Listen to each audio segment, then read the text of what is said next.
Hi, this is Bradley, and today I'm going to show you a little bit about how I make snowflakes. Let's start by talking about materials. You can use any kind of scissors. These would work fine, but I find that the DuraSharp tend to work better. They've got a nice thick blade and comfortable handles. You can use any kind of paper. I tend to use just regular printer paper. You could use scrapbooking paper. Something like newsprint or construction paper would tend to tear, so stay away from those. When you're picking an image to make for a snowflake, if you want to make something fancy, what I find works really well is to search for black and white clip art. So for this one, I've got Christmas tree clip art, black and white. You can get several images, and the thing about these is that it tends to have nice bold lines and simple things that you can look for, and it really helps if you find something that has symmetry, so that you only have to draw half of the image. One of the most important things to do is to get the folding right when you're making the snowflakes. So start by folding it in half. Hot dog ways for my teacher friends. And then you're going to fold it again, but not crease it all the way. This is just to find the center point on that other fold. And so once it's folded in half and you have the center point, you're going to fold it into thirds. And I kind of know how it works, so I can just go ahead and do it. You can do it by rolling it up and then pressing it down.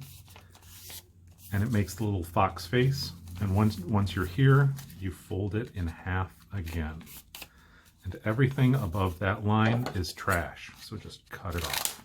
Now I'm going to sketch my image onto my snowflake. So I want to start. And it's really important that you have something that goes all the way across. So even though that comes to a point, you want to kind of cheat on it so that you're not cutting all the way through your snowflake, so you have something to hold it together. Made that mistake too many times in the past.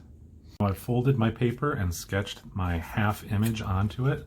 So now I cut off what I don't want. And it's really important that you make sure that you're not cutting all the way across, and the edge here will be a little uneven, so not all of your layers will end up at the same place. And sometimes I try to suggest a line by cutting, but not cutting all the way through, so that way you can see how it kind of follows along. Then I cut out the rest of my snowflake from my tree. And if you cut a little bit too far, it won't show up, so don't worry about cutting too far unless it cuts through something. Now I'm done with it. I'm going to unfold it. We started with something relatively simple. This is Christmas tree was the first one I started with, and I completely messed it up the first time I tried to make a Christmas tree snowflake. If you want to try something, just start, and if you like it, keep doing it.